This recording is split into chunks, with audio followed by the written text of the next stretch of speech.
नमस्कार साथियों, ज्ञान मित्रा में आप सबका स्वागत है। तो आज जो है 9 तारीख का एग्ज़ाम खत्म हो चुका है आरआरबी ग्रुप डी का, और साइंस के तीनों शिफ्ट का जो क्वेश्चन है वो अभी हम लोग करने वाले हैं। ठीक है, तो चलिए वीडियो को शुरू करते हैं। देखिए, आज का जो पहला क्वेश्चन है, पूछा गया था कि सोडियम का परमाणु क्रमांक कितना होता है। ठीक है, इस तरह से। और कोई बच्चा ये भी बताया कि पूछा गया था कि परमाणु क्रमांक 11 किसका होता है। तो दोनों ही में एक ही क्वेश्चन है, बस घुमाया गया है। ठीक है, तो इसी को हम लोग लेके चलते हैं। सोडियम का परमाणु क्रमांक कितना है, तो सोडियम का परमाणु क्रमांक हो जाएगा कितना, 11। सोडियम का 11 होता है। ठीक है, कैल्शियम का 10 होता है। ठीक है, चलिए नेक्स्ट है, ऑक्सीजन के सबसे सामान्य समस्थानिक ऑक्सीजन 16 में न्यूट्रॉनों की संख्या कितनी होती है। तो न्यूट्रॉनों की संख्या पूछी गई थी। ठीक है, तो ऑक्सीजन में हम लोग को पता है कि 8 प्रोटॉन होते हैं। अगर 8 प्रोटॉन है तो बचा कितना, 8, क्योंकि न्यूक्लियस में उतना ही रहा 8 प्रोटॉन, तो क्योंकि 16 है, 16 में से अगर 8 प्रोटॉन निकल गया तो बचा कितना, 8 न्यूट्रॉन ही होगा। ठीक है, सिंपल सी सोचने वाली बात है। तो इसका आंसर कितना हो जाएगा, 8 हो जाएगा न्यूट्रॉनों की संख्या। ठीक है, चलिए नेक्स्ट, निम्न में से कौन सा विकल्प रफ इंडोप्लाज्मिक रेटिकुलम और स्मूथ इंडोप्लाज्मिक रेटिकुलम के बीच सही अंतर को दर्शाता है। तो देखिए, जो इंडोप्लाज्मिक रेटिकुलम होता है वो क्या होता है, इस तरह धागे नुमा पूरा जो हम लोग सेल में साइटोप्लाज्म में इस तरह बिखरा होता है। ठीक है, अब क्या होता है कि कोई तो इस तरह से बिल्कुल स्मूथ होगा, और किसी में ना इस तरह से, अब इसको इस तरह से इसमें लगा हुआ रहता है। इसको हम थोड़ा सा बड़ा बना के दिखाते हैं। ये इस तरह से मान लो इंडोप्लाज्मिक, अब इसमें ना इस तरह से इससे गोल गोल जो होता है इस पर राइबोसोम लगा हुआ रहता है। ठीक है, इस तरह से। अब ये जो होता है इसी कारण से इसको रफ हो जाता है, और एक होता है जो कि एकदम बिल्कुल एकदम इसमें स्मूथ होता है, जिसमें लगा हुआ नहीं रहता। ठीक है, तो ये जो बताता है कि इन दोनों का अंतर, जो मेन जो अंतर होता है यही होता है कि इसमें राइबोसोम होता है, इसमें राइबोसोम नहीं होता है। ठीक है, तो यहाँ पे देख लीजिए, अब इसमें कौन सा आंसर है, रफ इंडोप्लाज्मिक रेटिकुलम में राइबोसोम होते हैं, जबकि स्मूथ इंडोप्लाज्मिक रेटिकुलम में राइबोसोम नहीं होते हैं, और इसका यही वाला जो होगा आंसर सही हो जाएगा। ठीक है, तो रफ में, अच्छा ये जो करता है, ये क्या करता है, ये करता है प्रोटीन का सिंथेसिस करता है। ये क्या करता है, ये लिपिड का सिंथेसिस करता है। ठीक है, स्मूथ लिपिड का सिंथेसिस करेगा, यानी कि फैट का, और जो रफ होता है इंडोप्लाज्मिक रेटिकुलम वो क्या करेगा, वो करेगा प्रोटीन का सिंथेसिस, क्योंकि जो राइबोसोम होता है वो प्रोटीन का सिंथेसिस करता है। ठीक है, यही चीज़ यहाँ पे लिखा हुआ है, देख लीजिए, इसके बारे में अंतर भी दे रखा है यहाँ पे। ठीक है, राइबोसोम उपस्थिति, रफ स्मूथ हो गया। ठीक है, प्रोटीन का सिंथेसिस करता है, और ये लिपिड का सिंथेसिस करता है, और साथ ही ये डिटॉक्सिफिकेशन का भी काम करता है स्मूथ इंडोप्लाज्मिक रेटिकुलम। ठीक है, इसमें दाना दिखाई देता है, और वही दाना को क्या बोला जाता है, राइबोसोम बोला जाता है, और इसमें चिकना होता है जिसमें राइबोसोम नहीं होता। ठीक है, चलिए नेक्स्ट चलते। वेलोसिटी टाइम ग्राफ में क्षेत्रफल क्या दर्शाता है। देखिए, वेलोसिटी और जो टाइम ग्राफ का जो ग्राफ होता है उसमें जो है क्षेत्रफल क्या दिखाता है, तो क्षेत्रफल जो होता है ना, इसका विस्थापन को दिखाता है। यहाँ से यहाँ तक का जो क्षेत्रफल होता है ये इसका विस्थापन को दिखाता है। किसको दिखाता है, विस्थापन को दिखाता है।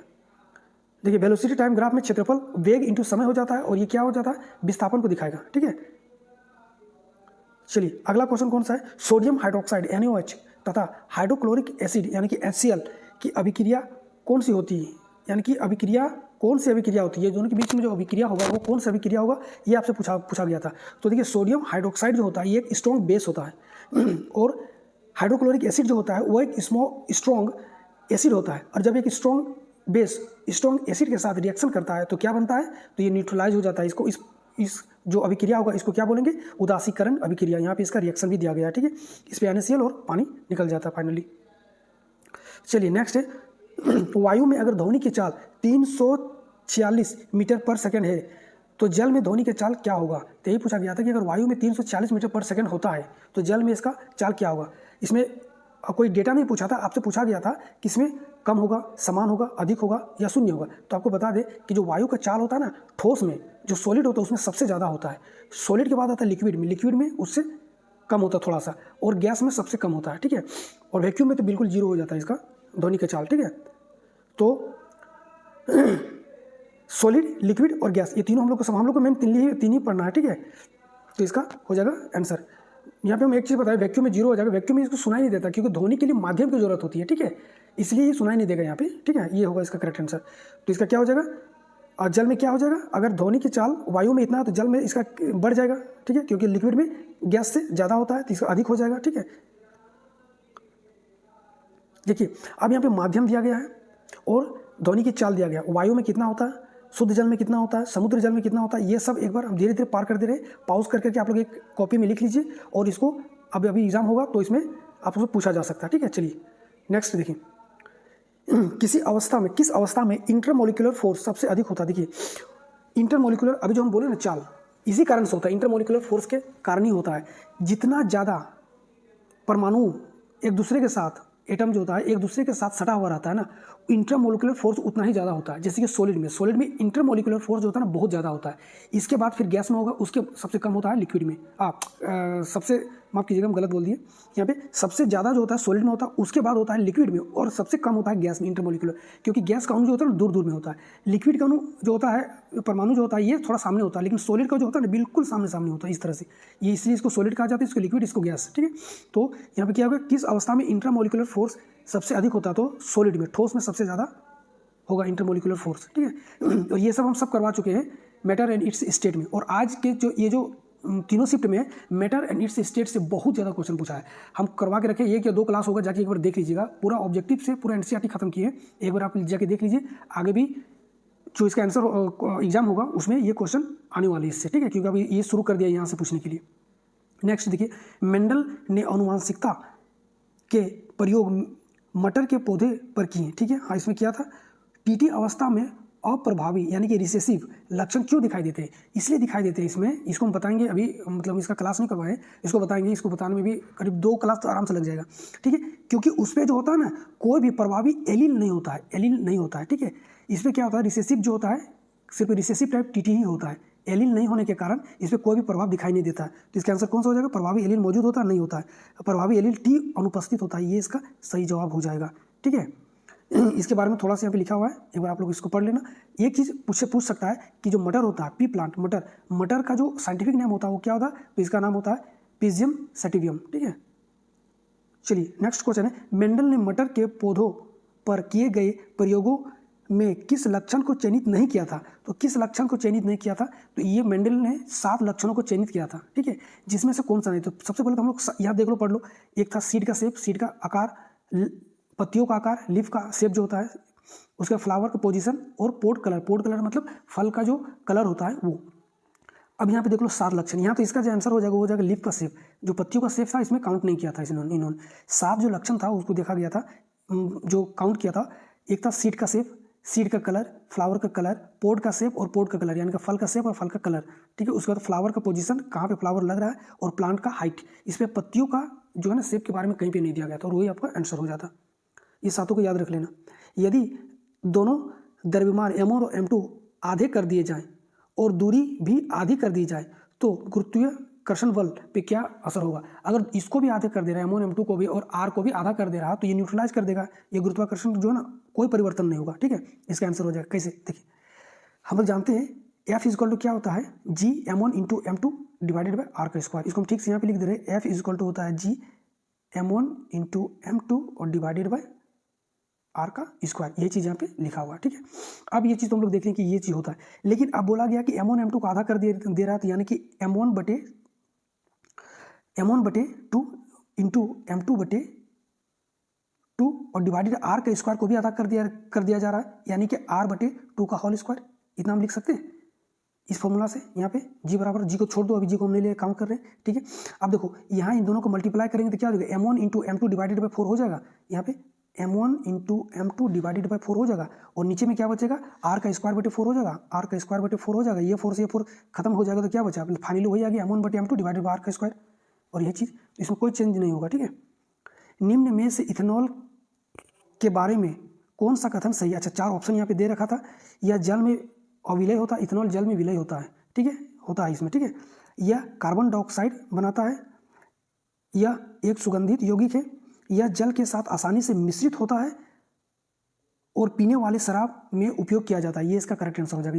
यह जल में जो है ना आसानी से मिश्रित हो जाता है, और ये पीने वाले शराब के रूप में भी इसका उपयोग किया जाता है, ठीक है। चलिए नेक्स्ट, इथेनॉल जल में पूर्ण रूप से घुल जाता है, वही वाला चीज़ यहाँ पे लिखा हुआ है, एक बार देख लेना। कार्बनिक यौगिकों में निश्चित रूप से क्या होता है, निश्चित रूप से कार्बन तो होना ही चाहिए, एक कार्बन तो होना ही चाहिए, ठीक है। इसमें क्या हो जाएगा आंसर इसका कार्बन, इसीलिए इसका नाम कार्बनिक यौगिक पड़ा है, ठीक है। यदि एक कुली अपना सामान सिर पर रखकर क्षैतिज दिशा में चलता है, यानी कि क्षैतिज दिशा में अपना जो चल रहा है, जो जमीन है उसके पैरेलल चल रहा है, ठीक है, क्षैतिज दिशा में चल रहा है, तो किया गया कार्य कितना होगा। देखिए साइंस मानता है कि ये कुछ काम नहीं किया, जीरो, इसका कार्य क्या हो जाएगा, जीरो। कैसे हो गया, देखिए हम लोग जानते हैं वर्क डन बराबर क्या होता है, force into displacement cos theta होता है, ठीक है, कॉस थीटा होता है। अब एक व्यक्ति अगर सामान को उठाया है, यानी कि इस तरह काम किया है, यानी कि ये जो है ना ग्रेविटेशनल के अगेंस्ट में काम किया है, और ये भाई साहब चल रहा है इस दिशा में, क्षैतिज दिशा में। तो अगर हम लोग देख लेंगे चलेगा इस दिशा में, ठीक है, तो ये कहाँ कितना डिग्री का एंगल बना रहा है, 90 डिग्री का एंगल बना रहा है दोनों के बीच में। अगर 90 डिग्री का एंगल बना रहा है और यहाँ पे हम रखते हैं 90 डिग्री, कॉस 90 की वैल्यू कितना होता है, जीरो होता है। अगर जीरो होगा तो ये पूरा यहाँ से यहाँ तक जीरो कर देगा, यानी कि वर्क डन कितना हो गया, जीरो, जीरो के बराबर हो जाएगा, ये शून्य हो जाएगा, ठीक है, साइंस के अनुसार ये जीरो हो जाएगा। पौधे में तेल, स्टार्च और प्रोटीन का संचयन कौन करता है। देखो पौधों में तेल का हो गया, चाहे स्टार्च को ले लो चाहे प्रोटीन का, संचय कहाँ होता है। तो देखिए ये जो होता है ना माइटोकॉन्ड्रिया में नहीं होता, क्लोरोप्लास्ट में तो ल्यूकोप्लास्ट और हाँ देखिए ये जो होता है ल्यूकोप्लास्ट और रिक्तिका वैक्यूल्स जिसको बोला जाता है, वहाँ पे इसका संचयन किया जाता है, स्टोर किया जाता है, ठीक है। चलिए नेक्स्ट, जब 10 kg की वस्तु पर संतुलित बल, अच्छा संतुलित बल क्या होता है हमको बताइए पहले। संतुलित बल यानी कि F is equal to zero हो जाएगा, इधर जो भी प्रोडक्ट होगा उस सबका मान जीरो हो जाएगा, यानी कि F is equal to zero है, ठीक है। अगर संतुलित बल इसी को बोला जाता है, यानी कि नेट जो फोर्स होगा वो जीरो के बराबर होगा। जैसे कि इसको ऐसे समझो, ऐसे नहीं समझ में आया होगा आप लोगों को। जैसे कि एक यहाँ पे कोई चीज़ रखा हुआ, अब एक घोड़ा इधर बांध दिए, एक घोड़ा इधर बांध दिए।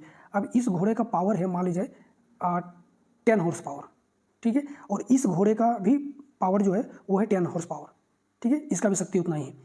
अब बताओ यहाँ पे नेट फोर्स कितना लग रहा है, अब इस जगह पे, इस पर्टिकुलर जगह पे नेट फोर्स कितना लग रहा है, जीरो लग रहा है। क्यों, क्योंकि इधर भी वही फोर्स दिए, इधर भी वही फोर्स दिए, इसी को बोला जाता है नेट फोर्स, यानी कि फाइनल जो आउटपुट आएगा हमको जीरो आएगा, ठीक है, वो चीज़ बोला जाता है संतुलित बल बोला जाता है इसको, ठीक है। बोला क्वेश्चन में क्या बोला, जब 10 kg की वस्तु पर संतुलित बल कार्य करता है तो वस्तु द्वारा उत्पन्न त्वरण क्या होगा। तो वस्तु द्वारा उत्पन्न त्वरण पूछ दिया है तो कितना होगा।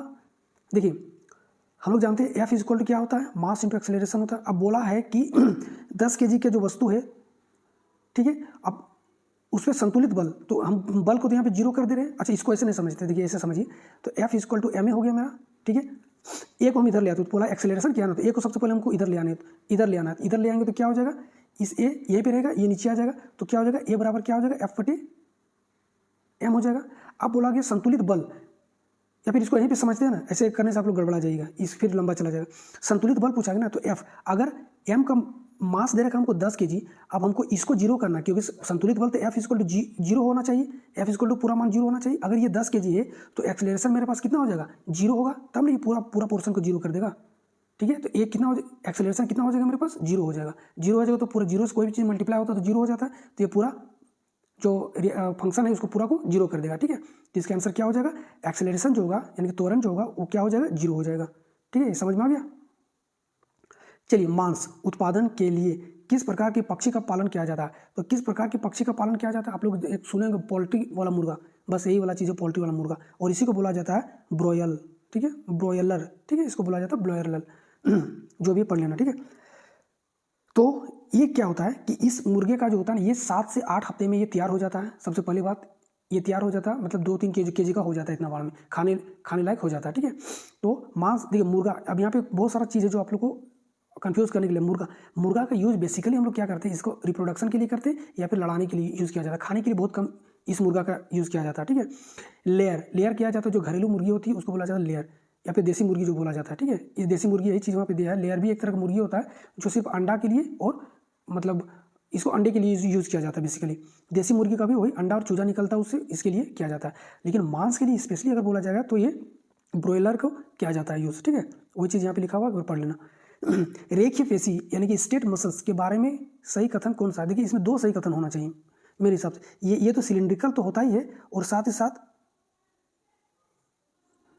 अंडर वॉलेंट्री कंट्रोल, और ये वॉलेंटरी ऐच्छिक जो क्रियाएं होती है हम लोग को उसको कंट्रोल करता है, ठीक है। तो ये 2 इसका आंसर हो जाएगा, एक तो ये हो जाएगा और एक ये हो जाएगा, दोनों ही आंसर हो जाएगा। लेकिन एग्जाम में आपको क्या मानेगा, अब वहाँ पे देगा क्या, मेरे हिसाब से इसको मानना चाहिए, ये ज़्यादा इफेक्टिव होता है, ठीक है, इससे, क्योंकि ये जो मेन फंक्शन के बारे में पूछा, इस तरह का जब भी क्वेश्चन होता है उसका फंक्शन के बारे में पूछा जाता है, ठीक है। तो ये इसका मेन होता है अंडर वॉलेंट्री कंट्रोल, इसका करेक्ट आंसर होना चाहिए। लेकिन अगर ऐसा देखा जाए तो ये दोनों ही आंसर सही होगा इसका, ठीक है। अब देख लो अब एग्जामिनर क्या मानता है इसको, ठीक है, यही वाला में यहाँ पे लिखा हुआ है, पढ़ लेना एक बार बढ़िया से। चलिए देखिए, जब उत्तल लेंस के सामने रखी वस्तु से आने वाली किरणें मुख्य अक्ष के समांतर हो तो प्रतिबिंब कैसा होगा। क्या बोला, उत्तल लेंस बोला है। अब इस पर रखा गया है कहाँ पे, मुख्य अक्ष पे, अच्छा, मुख्य अक्ष पे रखा है तो इसमें कोई दिक्कत ही नहीं। मुख्य अक्ष पे रखा गया तो समांतर हो तो प्रतिबिंब कैसा बनेगा, तो देख लो सिंपल सा, प्रतिबिंब कैसा बनेगा, छोटा बनेगा और छोटा बनेगा और उल्टा और वास्तविक बनेगा। ठीक है, देखो यहाँ पे दिया उल्टा बनेगा, अत्यंत छोटा बनेगा और वास्तविक बनेगा, ये तीनों ही दिया गया यहाँ पे।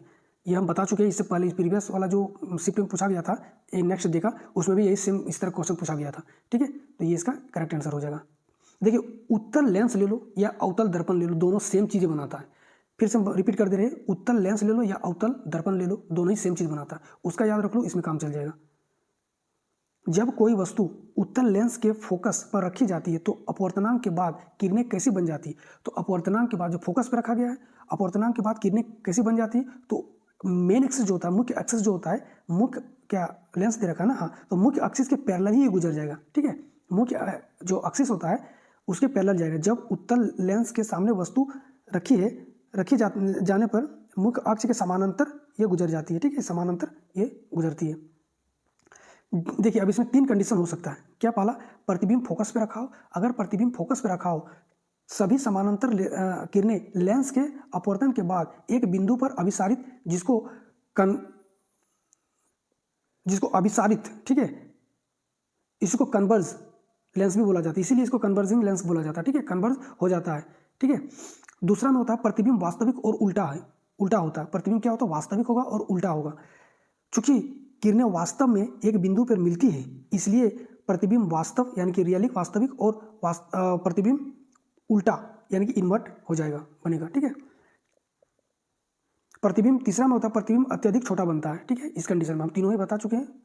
चलिए नेक्स्ट देखिए, यदि समान लंबाई के दो तारों में समान विद्युत धारा प्रवाहित की जाती है, अगर 2 तार हैं, ठीक है, समान लंबाई का, उसमें विद्युत धारा समान प्रवाहित की जाती है और दोनों के प्रतिरोध अलग अलग होते हैं, प्रतिरोध को अलग अलग रखा जाता है, तो अधिक प्रतिरोध वाले तार में क्या होगा, तो अधिक प्रतिरोध वाले तार में जितना ज़्यादा रेसिस्टेंस होगा, हीट उतना ही ज़्यादा प्रोड्यूस करेगा, तो हीट जो होता है उतना ही ज़्यादा उत्पन्न करता है। ठीक है,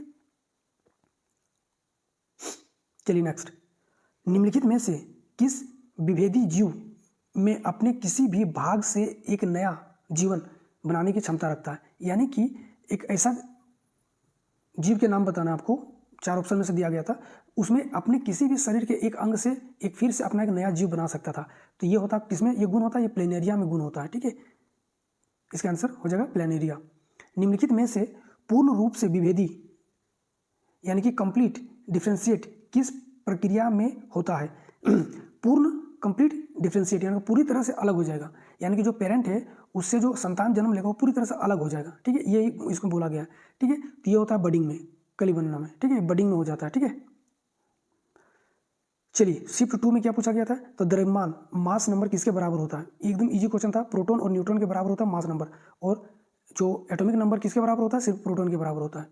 चलिए अगला है, पीएच स्केल का रेंज कितना होता है, तो 0 से लेकर के 14 तक होता है, सबको पता है, 7 न्यूट्रल होता है। ठीक है,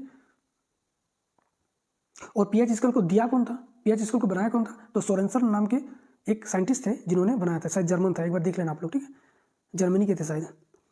ल्यूकोप्लास्ट का रंग कैसा होता है, ल्यूकोप्लास्ट रंगहीन होता है या फिर सफेद होता है, तो इसका आंसर क्या हो जाता है, रंगहीन।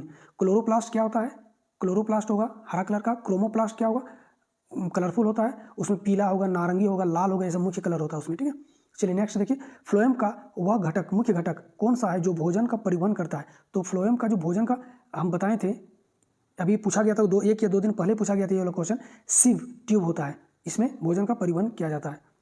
चलिए नेक्स्ट देखिए, उत्तल लेंस यानी कि कन्वेक्स लेंस में, उत्तल लेंस और अवतल लेंस पे इस बार बहुत पूछा गया क्वेश्चन। ठीक है, उत्तल लेंस में जब वस्तु को 2f से अधिक दूरी पे रखा जाता है तो प्रतिबिंब कैसा बनेगा, तो प्रतिबिंब कैसा बनेगा, उत्तल लेंस की बात करें तो वास्तविक बनेगा, उल्टा बनेगा, और वास्तविक सीधा, वास्तविक उल्टा और छोटा बनेगा। ठीक है, इसका आंसर हो जाएगा।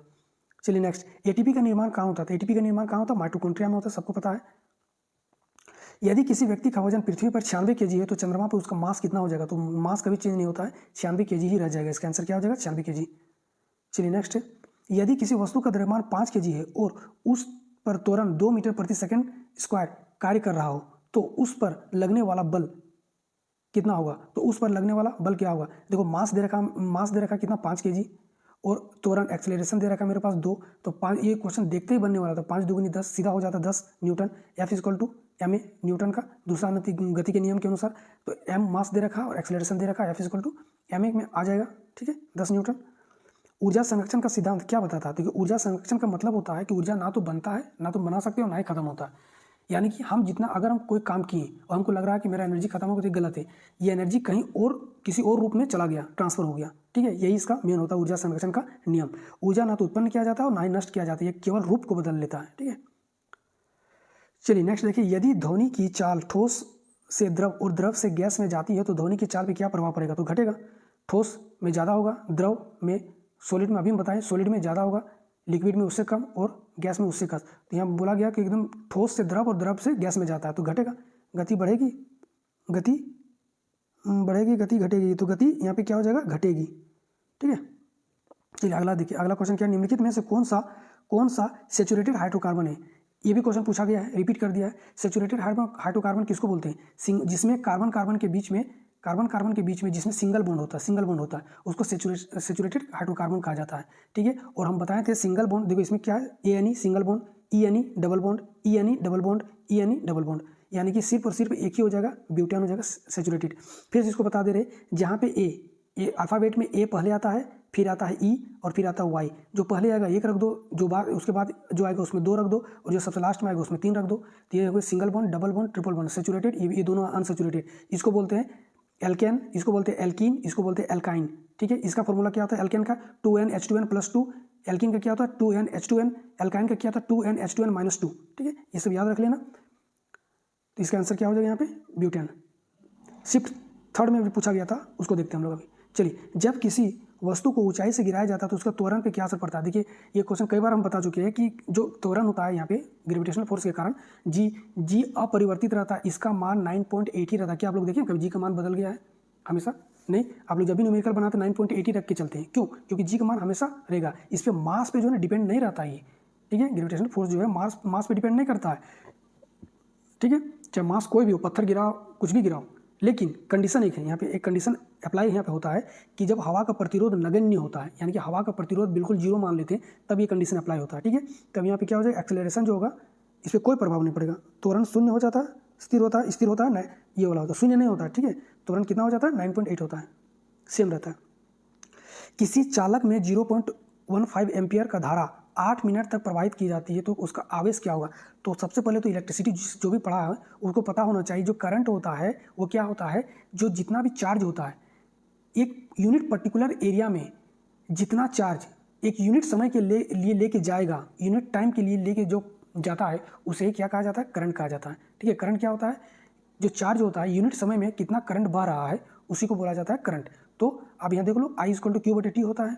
अब यहाँ पे हमको I का मान दे रखा है और T का मान मिनट दिया है, हमको सेकंड में चेंज करना है, ठीक है। तो आवेश का मान नहीं निकल जाएगा, यहाँ से Q निकाल देंगे, Q बराबर क्या हो जाएगा? I × T हो जाएगा। तो Q बराबर क्या हो जाएगा? I × T हो जाएगा। अब यहाँ पर देखो तो I का मान कितना है? 0.15 है, और धारा यानी कि I का मान कितना दे रखा है? इतना, और T का मान दे रखा है 8 मिनट, यानी कि 8 × 60 कर देंगे हम। अब इसको काट पीट कर लो, यहाँ से हटेगा तो यहाँ पे कितना 2 जीरो बन जाएगा, यहाँ 60 से 1 जीरो खत्म कर देगा, 5 × 15, 5 × 2 = 10, और 2 सेकंड का 2 से काटेंगे तो कितना आ जाएगा? 2 × 8, 4 × 12 और 12 × 72, ठीक है। आंसर हो जाएगा इसका 72 कूलम। किसी पौधे में बीज बनने के बाद कौन सी प्रक्रिया होती है? अगर जब कोई पौधा बीज बन जाता है, अब वो बीज फैलता है, ठीक है, उसको बीज का प्रसारण का समय होता है, जिसको बोलते क्या बोलते हैं? सीड डिस्पर्सर, ठीक है, यानी कि बीज का प्रसार किया जाता है। चलिए नेक्स्ट देखिए, यदि कोई परागकण बीजांड में प्रवेश करता है तो इस प्रक्रिया में क्या होता है? जब कोई परागकण बीजांड में प्रवेश करता है तो इस प्रक्रिया को क्या कहा जाता है? देखिए इसमें 2 प्रक्रिया होती है, ठीक है। पहला देखना, इसको जरा समझ लो, ये हो गया फीमेल और जो पार्ट होता है फ्लावर का, और इस तरह हम एक ही बना के दिखा दे, इस तरह होगा मेल पार्ट, ठीक है। इसको बोला जाता है हाँ, कहाँ पे थे हम लोग? यहाँ। तो ये जो मेल पार्ट होता है, यहाँ से जो परागकण होता है, ठीक है, ये परागकण ये जाता है फीमेल के पास, और जब यहाँ पे जो होता है, यहाँ जब पहुँचता है, इस चीज़ को बोला जाता है पोलिनेशन, ठीक है, इस चीज़ को बोला जाता है पोलिनेशन। अब यहाँ से जब परागकण फिर अंदर की ओर आता है ओवरी में इसका, और यहाँ जो पहुँचता है, यहाँ जब फ्यूजन करता है, इस चीज़ को बोला जाता है फर्टिलाइजेशन। तो यहाँ पे बोला गया है, यदि कोई परागकण बीजांड में प्रवेश करता है जब बीजांड में प्रवेश कर गया तो इसको क्या बोलते हैं हम लोग, फर्टिलाइजेशन बोलते हैं। और अगर सिर्फ यहाँ तक आया उसको बोलते हैं पोलिनेशन। ठीक है, ये दोनों ही चीज़ याद रख लेना। वही बोला गया है परागकण का स्टिग्मा तक पहुँचना, वही स्टिग्मा स्टाइल ओवरी होता है इसका। ये जो स्टिग्मा है ये हो गया स्टाइल और ये हो गया ओवरी। ये स्टिग्मा, ये स्टाइल, ये ओवरी। ठीक है, तो ये यहाँ पे नाम लिख दिया यहाँ पे इसका। तो परागकण का स्टिग्मा तक पहुँचना यानी कि पोलिनेशन कहलाता है। स्टिग्मा तक, सिर्फ स्टिग्मा तक पहुँच जाना ही ये क्या होता है, यहाँ पे पोलिनेशन होता है। अब अगर यहाँ से अंदर ये ओवरी तक पहुँच गया, इसको हम लोग बोलते हैं फर्टिलाइजेशन। और ये आपका यही पूछा गया था, फर्टिलाइजेशन। दोनों याद रखना, पोलिनेशन पे पूछ सकता है। ठीक है, चलिए, पृथ्वी पर स्वतंत्र रूप से गिर रही वस्तु में त्वरण किस प्रकार होता है। तो त्वरण क्या होता है, स्वतंत्र रूप से गिर रहा है यानी कि यहाँ पे रेजिस्टेंस जीरो है, एयर का रेजिस्टेंस जीरो माना गया। ठीक है, घर्षण बल जब बढ़ जाता है, बिल्कुल नहीं। गुरुत्वाकर्षण बल के कारण, वायु दाब चुंबक, तो ये देखिए वायु दाब के कारण, चुंबकीय बल के कारण, घर्षण बल के कारण, तो ये गुरुत्वाकर्षण बल के कारण होगा।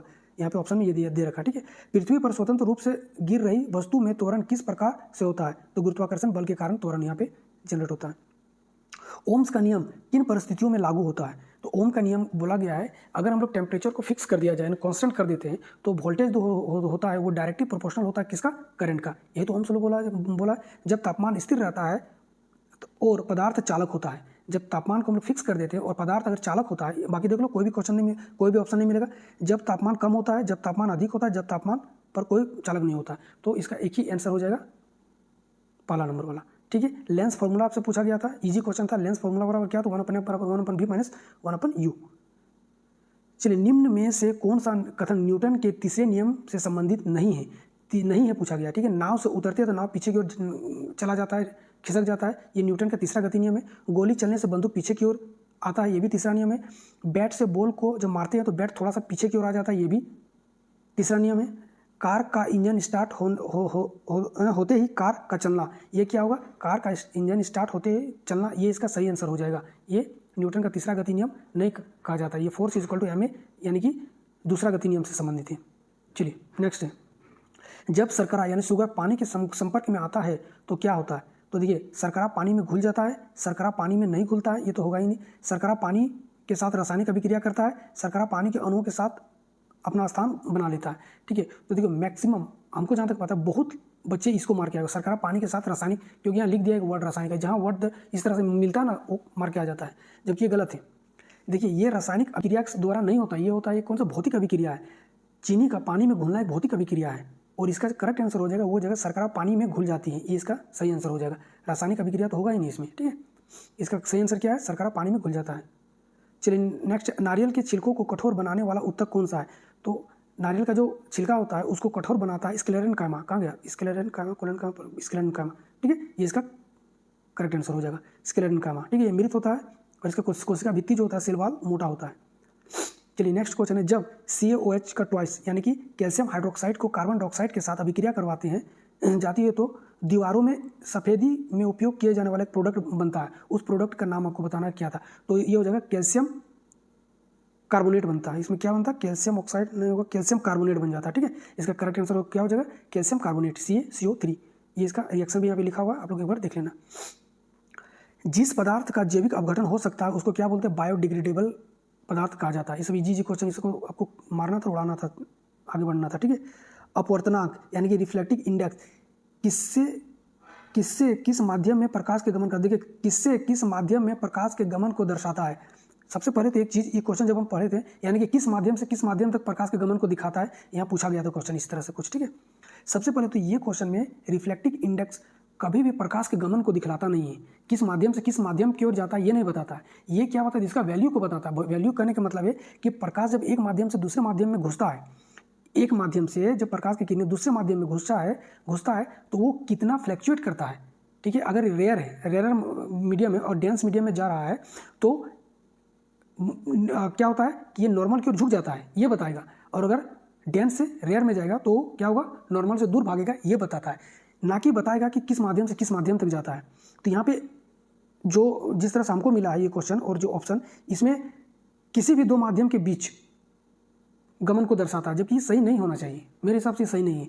ये रिफ्लेक्टिव इंडेक्स ये नहीं बताता है कि प्रकाश एक माध्यम किस माध्यम से किस माध्यम की ओर जा रहा है, ये बताता है कि अपवर्तनांक, देखिए यहाँ पे लिखा भी है, अपवर्तनांक बताता है कि प्रकाश एक माध्यम से दूसरे माध्यम में जाने का गति नहीं बताती है, कितनी गति कितनी बदलती है ये बताता है, ना कि एक किस माध्यम से किस माध्यम में जाता है ये नहीं बताता है। ठीक है, ठीक है। तो खैर अब देख लो, अब इस तरह क्वेश्चन पूछा गया तो आप लोग यही वाला मारना चाहिए, इस तरह क्वेश्चन जब पूछा गया तो।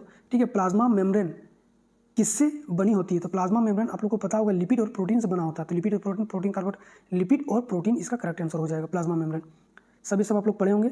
गर्भ निरोधक के साथ साथ एड्स यानी यौन संचालित बीमारियां, एसटीडी जिसको बोलते हैं, सेक्सुअली ट्रांसमिटेड डिजीज, से सुरक्षा के लिए सही साधन कौन सा है? देखिए, अक्सर कहा जाता है कि सुरक्षित यौन संबंध ही बचाव का कारण होता है। सुरक्षित यौन संबंध यानी कि सुरक्षित यौन संबंध तो क्या, कॉपर टी लगा लिए, गर्भ निरोधक गोलियां ले लिए, या फिर नसबंदी। यहाँ पे बोला गर्भ निरोधक की, तो इससे भी गर्भ नहीं होगा, इससे भी नहीं होगा, इससे भी नहीं होगा, कॉन्डम से भी नहीं होगा। लेकिन इसका जो करेक्ट आंसर होगा यही होगा। क्यों होगा? क्योंकि ये एक बैरियर की तरह काम करता है, यानी कि एक दूसरे को फिजिकली कॉन्टैक्ट नहीं होने देता है। ठीक है, एक दूसरे का फिजिकली कॉन्टैक्ट नहीं होने देता है, जिस कारण से हम लोग को एसटीडी यानी कि सेक्सुअली ट्रांसमिटेड डिजीज से हम लोग बचाव हो जाता है। ठीक है, इसका आंसर क्या हो जाएगा? कॉन्डम हो जाएगा। इसमें गर्भधारण भी नहीं होता है और एसटीडी से भी बचा सकते हैं। जबकि कॉपर टी वेजिना के अंदर में लगता है, ठीक है, यूटेरस में, और इस पर कॉन्डम का हम लोग यूज़ नहीं करते हैं। ठीक है, गर्भ निरोधक गोलियां खाते हैं, लेकिन फिर भी यहाँ भी खाने से तो रोक देगा, गर्भ निरोधक को तो रोक देगा, लेकिन एड्स को रोक सकता है? नहीं रोक सकता है। क्यों? क्योंकि अगर हम लोग डायरेक्टली ऐसे ही बिना कोई बैरियर का फिजिकली कॉन्टैक्ट हो जाते हैं तो एड्स हो सकता है या फिर एसटीडी हो सकता है कोई भी। ठीक है, इस तरह से नसबंदी भी करा लेने से एसटीडी हो सकता है हम लोग को, अगर हम लोग बैरियर का यूज़ नहीं, बैरियर करने का मतलब है कॉन्डम का यूज़ नहीं किया तो। ठीक है, चलिए नेक्स्ट है, किसी द्रव पदार्थ को शुद्ध करने के लिए किस विधि का उपयोग किया जाता है? देखिए, किसी भी द्रव को शुद्ध करने के लिए जो आप लोग को ऑप्शन में दे रखा था वो कोई एक होगा। ठीक है, जो भी होगा, फिल्ट्रेशन होगा या फिर इवेपोरेशन होगा या फिर फ्रैक्शन। तो इसमें 4 तरह से होता है, डिस्टिलेशन होता है, फ्रैक्शनल डिस्टिलेशन होता है, फिल्ट्रेशन होता है और इवेपोरेशन होता है। इस 4 तरह से हम लोग द्रव को शुद्ध कर सकते हैं। जो आप लोग को पढ़ना है इस 4 तरह, इससे और भी ज़्यादा होता होगा तो वो आपको नहीं पढ़ना था। ठीक है, ये 4 तरह से होता है और इसको हम अच्छे से मैटर एंड इट्स स्टेट में करवा के रखे हैं। एक बार जाके देख लेना वीडियो को। ठीक है, क्या होता है डिस्टिलेशन, फ्रैक्शनल डिस्टिलेशन, तो आप लोग शायद डिस्टिलेशन दे रखा था ऑप्शन में। ठीक है, तो ये चारों तरीका से कर सकते हैं। यदि किसी तरंग के दोलन का आवर्तकाल टी है तो 1/t क्या हो जाएगा? यार इजी क्वेश्चन था। 1/t क्या होता है बताता है, उसका फ्रीक्वेंसी को बताता है। ठीक है, 1/t, एफ बराबर 1/t, यही तो होता है, फ्रीक्वेंसी इक्वल टू 1/t, यही फॉर्मूला यहाँ पे रखा हुआ है।